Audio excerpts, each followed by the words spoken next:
Welcome back to another episode of the Lead Stronger, Longer podcast. This is the podcast that empowers you to purposefully lead yourself and possibly your business or your family in a positive and successful way. My guest today is a business visionary with a unique set of skills that have propelled her to the forefront of transformational coaching in the world of entrepreneurship and marketing. She transcends the ordinary, going beyond surface level issues. With a passion for uncovering the why behind business endeavors, Kelly offers deep insights and transformative guidance. She excels in revitalizing ancestral business connections, optimizing organizational dynamics, and crafting innovative growth strategies. As the driving force behind the Edge magazine and the Edge media platform, Kelly merges spiritual insights with practical acumen, guiding entrepreneurs toward their goals. Known for her illuminating questions and clarity, she hosts the Being Curious Show. That's on AM 950 radio, where thought-provoking discussions connect leaders and seekers. Kelly Wagner is your trusted partner for unlocking your business's full potential and charting a path to success. And she will be sharing her insights in the Lead Stronger, Longer hot seat today. Welcome, Kelly. Oh my goodness, you make me sound so official. Thank you so much. Good. So let's start off with your favorite quote or mantra. That was a hard one, but there's one by Richard Branson that has moved me for years, and it's changing the world begins with a small group of people that simply refuse to accept the unacceptable. I know, bam!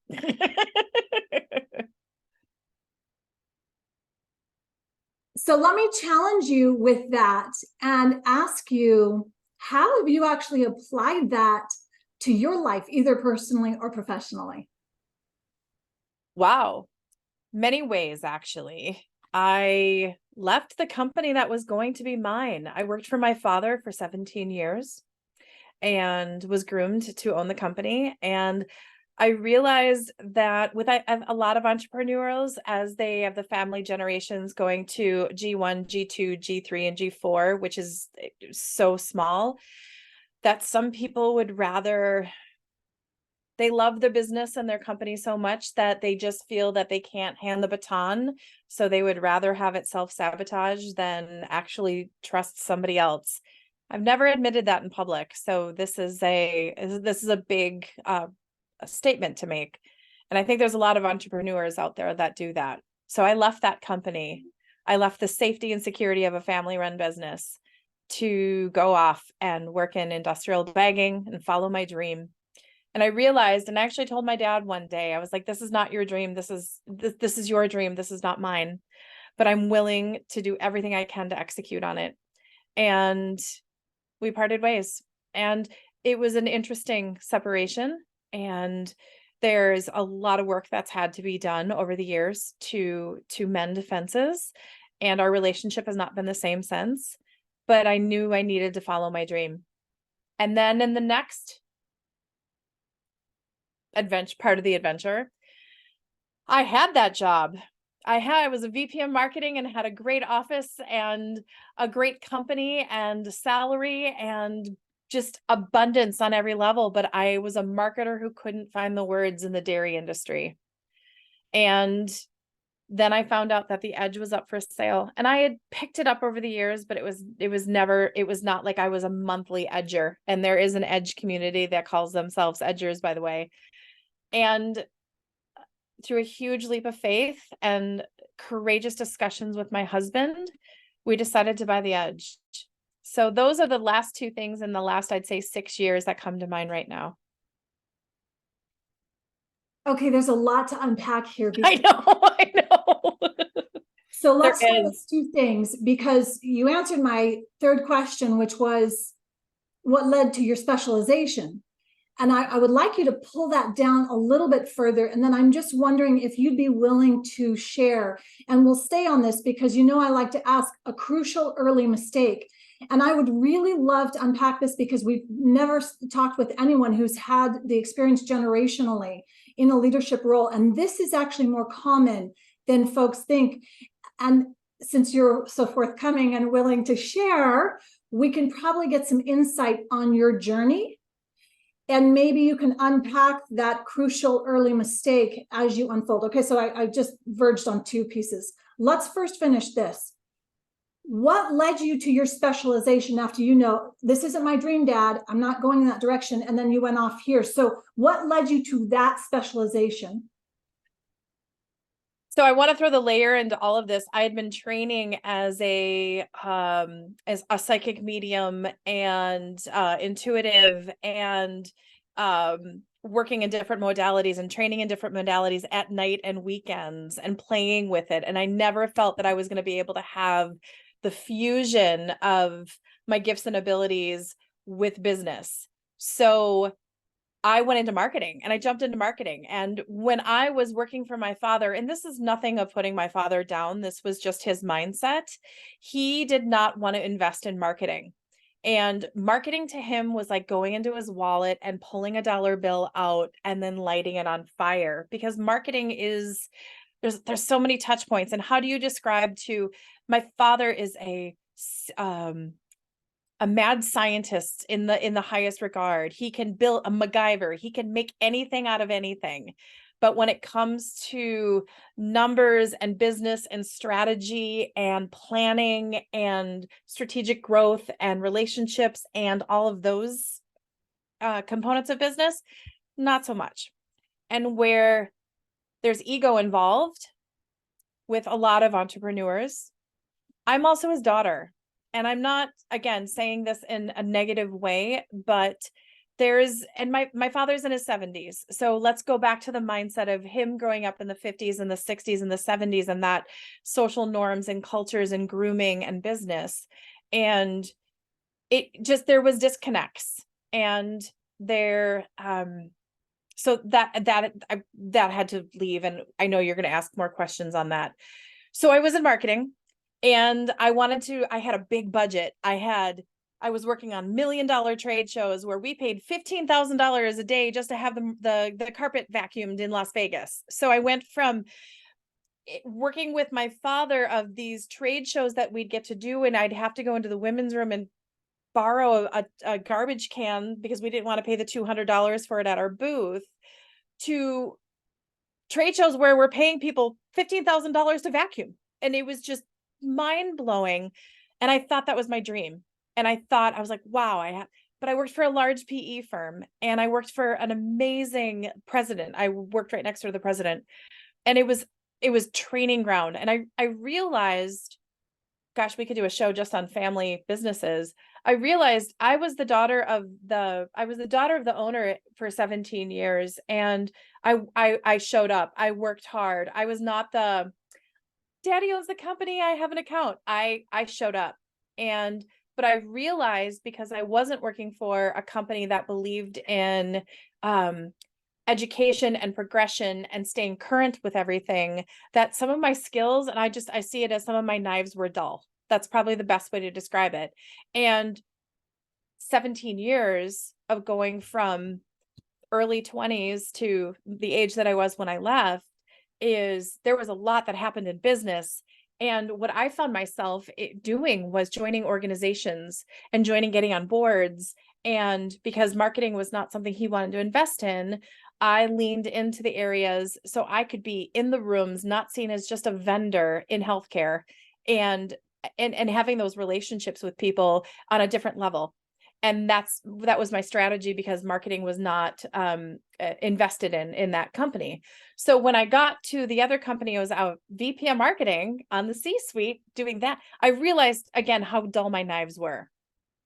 And it was very lots of learning. I felt really old. I felt obsolete. I felt that I have all these ideas, and there was all of these terminology and buzzwords and actions that people were doing that I did not know anything about. So I had to fake it till I made it. And that was interesting. And then the president of the company, with PE firms, there's a lot of different things that happen as they grow. He was let go. And then I just felt with the frequency and the new management that I just wanted to stay ahead of it. So a friend of mine that I had made a relationship in healthcare contacted me and said, I need a VP of marketing in the dairy industry. I'd love to have you. So I then jumped to that. And it just wasn't, I couldn't find the words. And I am a marketer and I'm an intuitive, and I couldn't find the words. And I worked for another family run company, by the way, but not as the daughter, as an employee on the inside on the outside looking in. So that was fascinating. It was a couple of years of a lot of learning. Again, going back to feeling that my tools were dull. So I spent those years sharpening them. It's so interesting, and so many things I could unpack. I know you could. Yeah, I intentionally try to keep this so that I stay focused and give our audience a specific takeaway. So this is what I'm hearing, and you continue to say my knives were dull. So that concept is an important one. So let's look at that and then just talk a little bit more around, because you took us on a journey and I did. were following something. It doesn't sound like there was some major catastrophic issue. It was really you were following something intuitively, and I'd like to unpack a little bit more about your night school things, but might have to be another day. So this piece around the decision, 17 years working in family company. And was it that you knew for years, or was it like, that's it, if I don't do this now, I am dying? Or so is there a moment where you knew beforehand, or you just let it ride? And can you give us a little bit more insight as to making that decision, because it was probably crucial, and was there a mistake that you can go back and in hindsight see that maybe you could unpack for us a little bit? Absolutely. I think so. I look at it, a lot of mistakes that I've made have been learnings, and I'm a turning lemons into lemonade girl. That's how I've always been. I was accepted in a program through the University of Minnesota about 3 years before I decided to leave. They took 12 small businesses with 12 successful entrepreneurs, and they matched them together and had a mentor and mentee relationship. And I was luckily matched under a beautiful gentleman by the name of Gary Cohn, who is a top performing business coach in the Twin Cities area. And I'm sure he has clients globally. And he just went in like a ninja and just went, we need to talk about this issue. And he basically said to me, your father will never give you the company, straight up. Okay. So you made the initial, I'm going to go in. You were seeking, even in being in that, whatever role you were in with your family business, and you went out and sought this program that linked you up. And so here you meet Gary, and this was still dealing with, did your father know by any chance? He met him halfway through our mentorship, because Gary was like, I need to meet your dad. Okay. But you spearheaded this. So you're clearly the visionary and leading. Okay. This is really. Absolutely. Okay. So go back to the story about Gary and then tell us how it worked out. He just said, he's never going to give it to you. He's going to, and that's when he was speaking to me about the G1, G2, G3, G4 and the transition. And when you have a father giving a business to a son versus a daughter, he said there's a frequency there. And then he also encouraged us to get involved with I'm based out of Minneapolis. The University of St. Thomas has a family business center. And he said, there's so many families that are just like you, join. And if you can get your dad to go to a couple breakfasts, that'd be great. And we did. And it was interesting because I actually would love to go speak there as someone that through their guidance and classes, I leaned in, but then I realized that I needed to lean out to completely have my dream. And it was working with Gary. And then it was, we hired we hired a consultant at my father's business, and she taught me so much about how to read a P&L and strategy and business. And I picked things up quickly because I had never been mentored by my father, because his strong suit is designing. My dad, again, is a MacGyver. He is a creative, but he's, with the ego that he carries, what he's not strong in, he doesn't lean into. Where I'm curious, where I'm like, oh my goodness, I am not a spreadsheet girl. Who loves spreadsheets? Come on, like, right? And he never did that. And I learned from that. So that was interesting. And then we would make plans with the consultant. And unfortunately, my father would go in one room and make an agreement, and the next room he would flip it. And I just saw inconsistencies and loss of integrity. And I can't say that I was perfect in any way, shape, or form. We got into it. There was times where my heart went out to the employees because I believed in something, or I was told something and then misled. And my father just again, he's really good at building things, but when it came to being a leader, he never wanted to be a leader. He wanted to have a crazy mad scientist in a machine shop and have a client. And we designed products for the Mayo Clinic.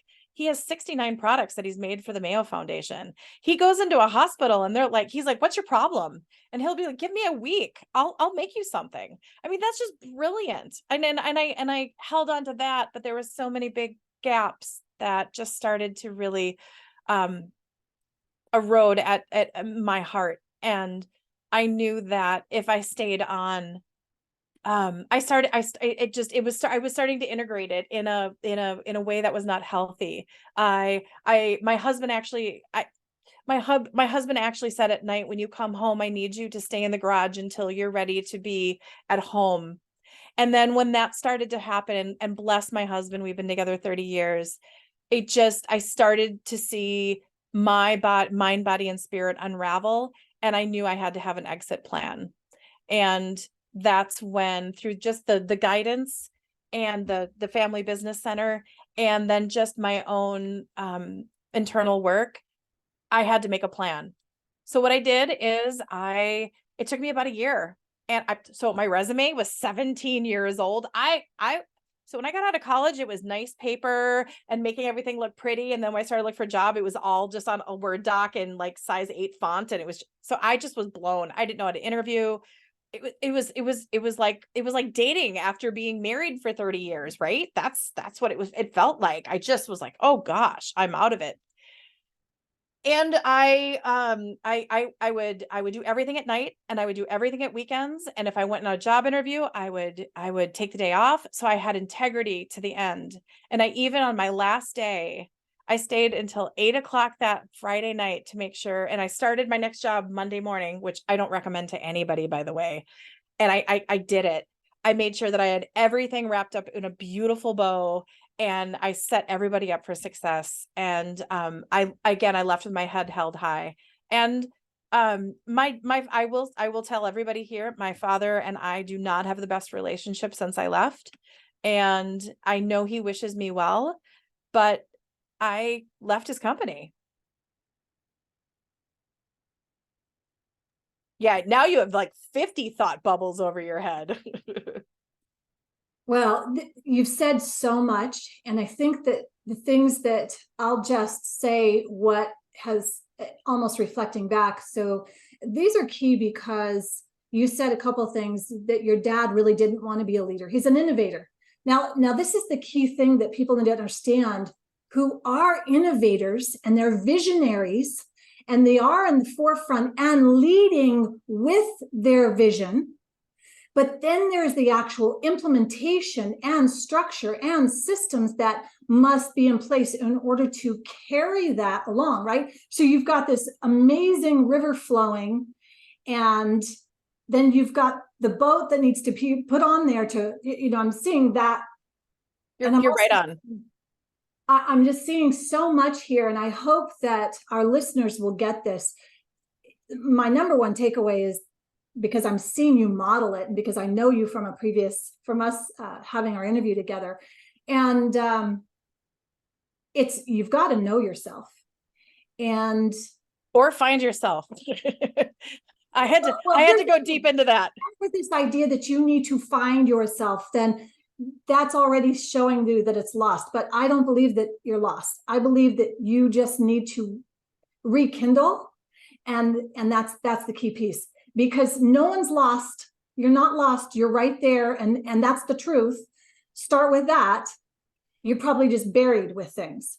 And as I saw you explaining everything, you were like, okay, let me take that off. That doesn't belong to me. That doesn't belong to me. That doesn't belong to me. But you also had the wherewithal to be able to go, I'm not going to leave that chaos over there and turn my back and go this way. I'm going to make sure this is tied up in a nice little bow before I walk onto this next step.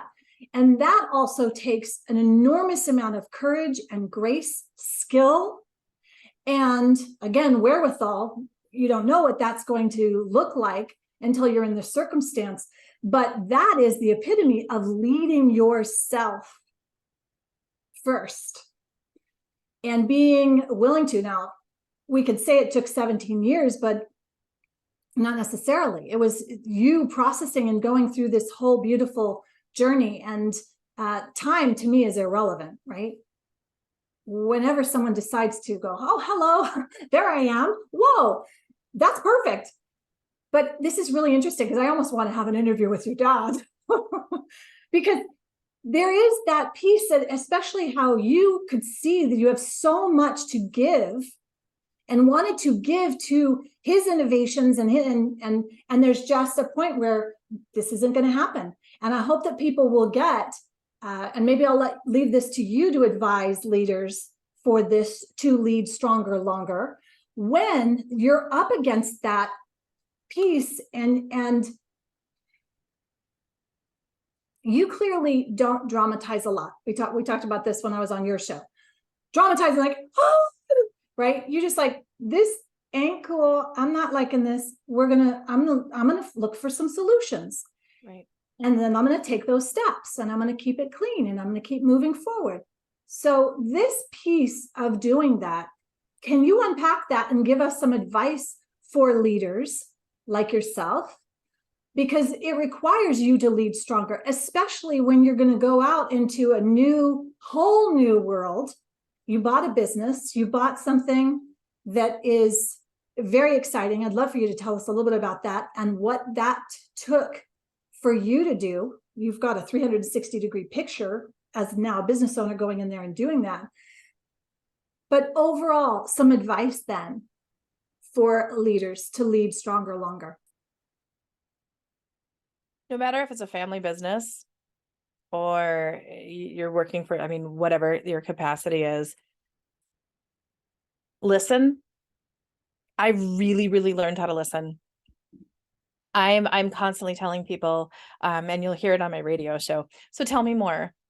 And I also try to give the benefit of the doubt. And I would, the way I described my father is in absolute respect, and that I know his strong suits. I know his weak points, as we all, I have weak, right? And I'm seeing a big fish in a little pond. He really, really liked that.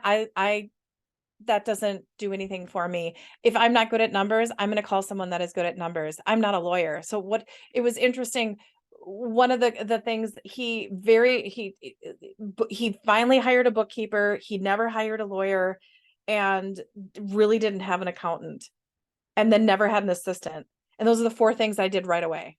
I just went boom, boom, boom. So if he wouldn't have given me those gifts, I wouldn't have just gone right away. And I watched him struggle. I watched him spend dollars to save pennies. And it was a masterclass in learning, human dynamics, family dynamics, generational dynamics,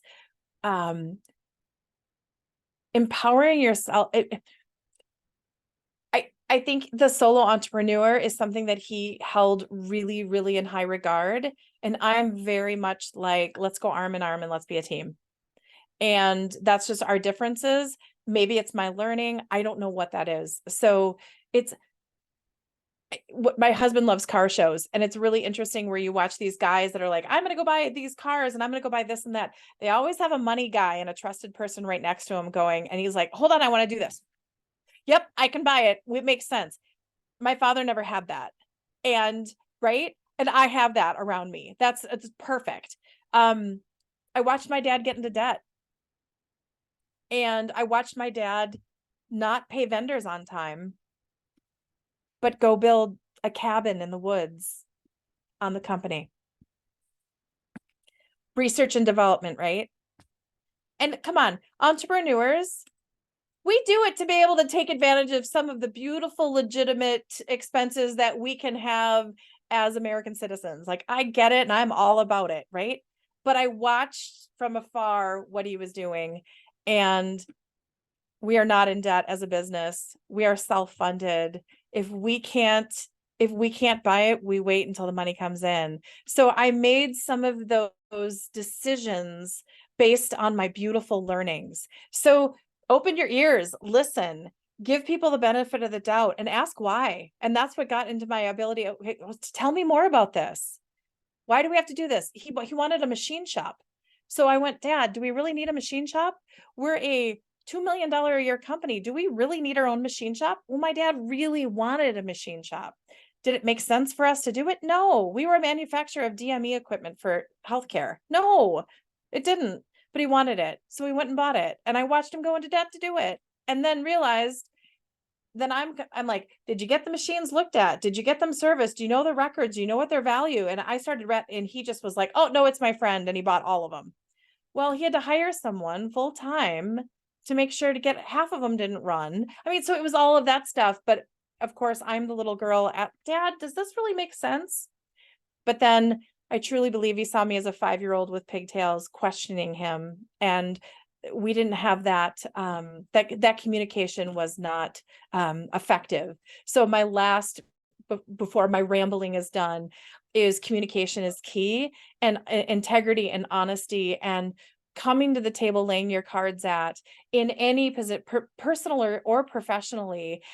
And integrity just keeps coming to me because that's something that I really hold near and dear, and building trust and working hard and all those things that everyone knows, but it's so simple. I think this is really brilliant. And I want to share this around this idea, because as I hear you speak, there is a resonance for me. That's why I asked you to come on my show, because I connected with you when you were interviewing me. And this is where I feel we have to find our tribe. And our tribe is not the same as our family. And this is a really important piece around this, because everything I hear you say, I am probably more of that innovator and, well, like, I want to create this and then get myself in debt, and not because I haven't thought things through, because I don't have that skill. And I wonder how many leaders, whether they're really strong in this area and they're not strong in this area, maybe haven't recognized. And so this is a really important piece. Now, Kelly, you said, listen and communicate. And there are ways to listen to others, and you're an exceptional listener to others, and you're an exceptional communicator. And the other thing that I see about you is that you also are an internal listener. And you are an internal communicator in a way that is clear and empathic. And I think that this is a key skill for leaders who want to lead stronger, longer, need to embrace. So you've just modeled it for us, and that's incredible. And I hope that folks can see that and take the time. We live in a world of like, what's the next thing? What's the next thing? And they, put the podcast on 2 times play. And I'm saying you rhetorically, because I do it too. And sometimes we need to stop and listen and communicate. And maybe there's something where we need to, what does communication actually lead to? ideally understanding, because it's not just wah, wah, wah, wah, wah. That's not communication. That's not listening either. It is the understanding. And I have so much more understanding as a result of listening to you and being in this process of communication. What would you say is your like go-to book, or someone could get more insight based on your knowledge? Maybe something that really transformed you as a book. Okay. So I have three. Traction by Gino Wickman. I love that. I'm sorry, my dogs are like, they're like, come on, it's Friday. Traction is great for a business owner. It really helps you work on your business, not in your business. It was one of the books that Gary gave me to start reading, and it's mind-blowing. Fusion by Denise Lee Yon. I read that at my last company, where it was 2017, before COVID, and really in the businesses need to talk the talk and walk the walk, and culture is so important. And it was interesting reading this book and then going through COVID, because a lot of people sat there and went, quality of life, they were really worried about it, and that resonates with them. And then this is called And She Sparkled by Joan Steffen. And this is, it's written as a children's book. And I invite all of the little girls and mothers and aunts and friends. This is my go-to book of just taking the sparkle that we have as a little girl and keeping it going. And this is one of the books that I read when I decided to leave my father's company, that I needed to keep my sparkle going. And I'm going to start crying, and it's that good of a book. And I highly recommend for everybody to get it. Oh, thank you so much. I completely feel that. I saw that energy. Thank you so much. Would you leave us with how we can reach out to you? What's the best way that someone who wants to contact you, find you, share about your show? I will also put that in the show notes, but if there's one takeaway or a way that call to action that you'd like to share, and then we'll say goodbye. I am the publisher of Edge Magazine, edgemagazine.net. I just got it this morning, and I'm just absolutely proud of it. And I'm honored. We took a 30-year-old free magazine out of the ashes, and we've revitalized it on every level. So edgemagazine.net. My email address is kelly@edgemagazine.net. I welcome anybody to reach out to me. I work with clients one-to-one basis, not only as the publisher of the magazine, but also in my intuitive gifts and abilities. And I'm open to any questions, because I've been mentored, and I am here to help anybody that might have some questions, because I think we touched on a lot of topics that people really don't openly talk about. And I'd be more than happy to share some wisdom, learnings, stumbling and falling, and resources and everything in between. So powerful. Thank you, thank you, thank you. And I would like to extend an invitation for you to come on again in the hot seat, and we can dive into a little bit more of that innovation and the other fun stuff that we like to go into. I'm going to get that book.